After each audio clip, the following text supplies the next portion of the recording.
Halo anak-anak, apa kabarnya hari ini?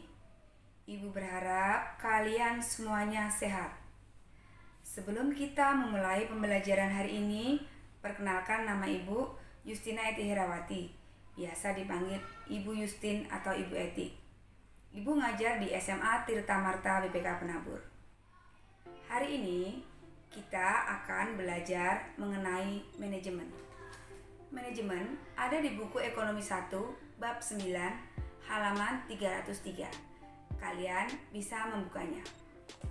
Ada yang sudah tahu pengertian manajemen? Dalam kehidupan sehari-hari, sebenarnya kalian sudah melakukan kegiatan manajemen. Manajemen berasal dari kata to manage, artinya mengendalikan, menangani, atau mengelola. Menurut para ahli, yang pertama Luther Gulick, manajemen sebagai ilmu. Sedangkan menurut Lauren Eple, manajemen sebagai seni. Menurut George Terry, manajemen sebagai usaha.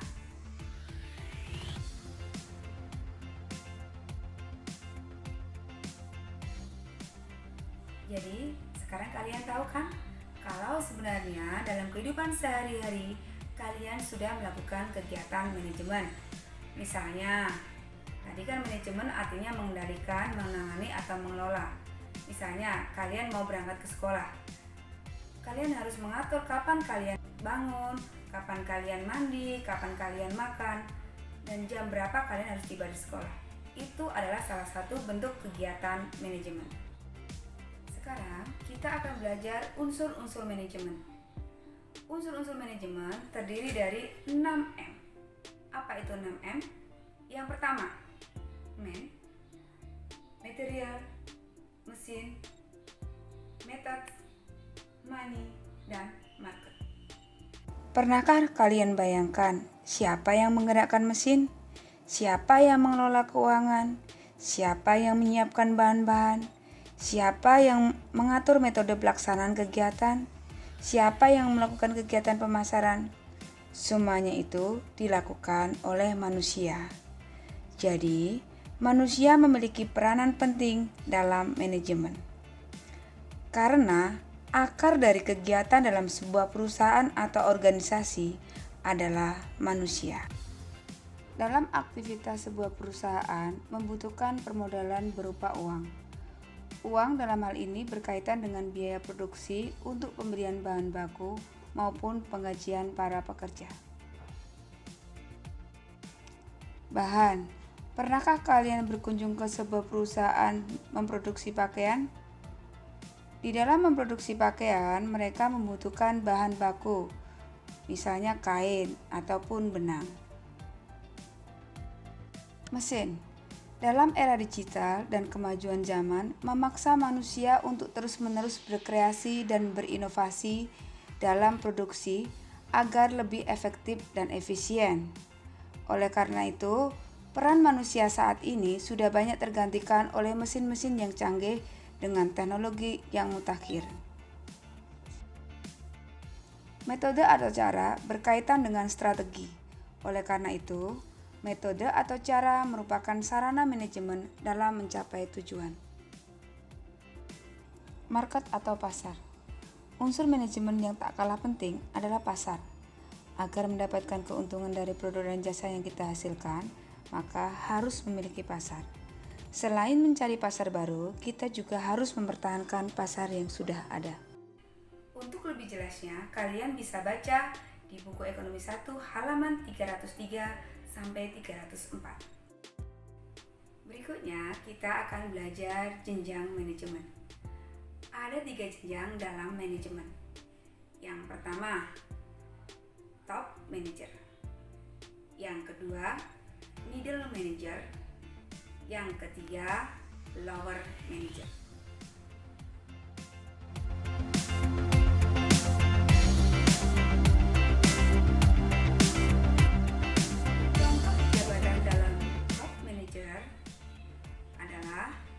Direktur utama, rektor, atau kepala sekolah. Contoh jabatan dalam middle manager adalah kepala departemen, manajer bagian atau kepala pengawas. Sedangkan contoh lower manager adalah supervisor ataupun mandor.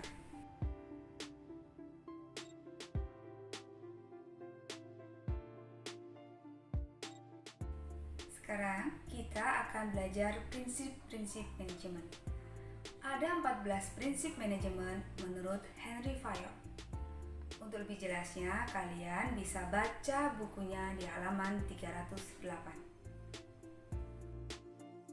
Berikutnya, kita akan belajar fungsi manajemen.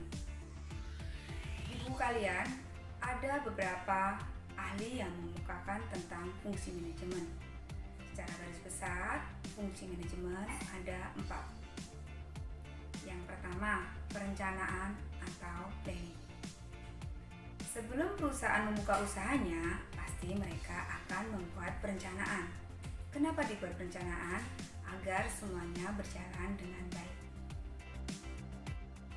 Yang kedua, pengorganisasian atau organizing. Pengorganisasian bertujuan agar semua orang yang terlibat dapat bekerja bersama-sama untuk mencapai tujuan bersama. Yang ketiga, pelaksanaan atau activity. Di dalam pelaksanaan dibutuhkan sebuah motivasi untuk menggerakkan setiap kinerja individu. Fungsi manajemen yang keempat adalah pengawasan. Pengawasan diperlukan untuk mengetahui apakah kegiatan berjalan secara efektif atau sesuai yang direncanakan. Yang terakhir, kita akan belajar bidang manajemen. Ada 5 bidang dalam manajemen, tapi masing-masing perusahaan pasti berbeda. Untuk perusahaan yang lebih besar, biasanya ada kelima bidang ini.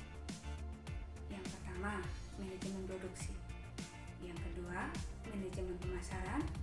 Yang ketiga, manajemen keuangan. Yang keempat, manajemen sumber daya manusia. Dan yang kelima, manajemen administrasi. Bidang yang pertama adalah manajemen produksi. Apa tugas bidang manajemen produksi? Dalam manajemen ini terdapat perencanaan produksi sampai pengawasan kegiatan produksi. Dalam sistem produksi terdapat pengendalian mutu dan manajemen persediaan. Pengendalian mutu berfungsi agar kualitas produk dapat terus terjaga. Sedangkan manajemen persediaan berkaitan dengan jumlah bahan baku dan barang hasil produksi yang tersedia. Berikutnya, manajemen pemasaran. Manajemen pemasaran berkaitan erat dengan penjualan dan pasar. Untuk tugas manajemen pemasaran, bentuk-bentuk segmentasi pasar, bauran pemasaran dapat kalian baca di buku Ekonomi 1 halaman 315 sampai 316. Manajemen keuangan. Manajemen keuangan menjalankan pengelolaan uang yang masuk dan keluar untuk biaya produksi dan segala aktivitas dalam sebuah organisasi atau perusahaan. Manajemen sumber daya manusia biasa disebut dengan manajemen personalia yang mengurus masalah kepegawaian termasuk pengembangan sumber daya manusia itu sendiri. Berikutnya, manajemen administrasi. Administrasi identik dengan keuangan, tetapi administrasi tidak hanya menyangkut keuangan. Lihat saja laporan penjualan, bukti pembelian, dan data karyawan, semua terrangkum dalam tugas manajemen administrasi. Untuk lebih jelasnya, kalian bisa baca buku di halaman 314 sampai 318. Untuk subbab berikutnya adalah penerapan fungsi manajemen dalam kegiatan sekolah. Materi itu dapat kalian baca di halaman 320. Kalau masih belum jelas, silakan kalian bertanya pada guru kalian. Terima kasih, materi hari ini cukup sampai di sini. Tuhan Yesus memberkati.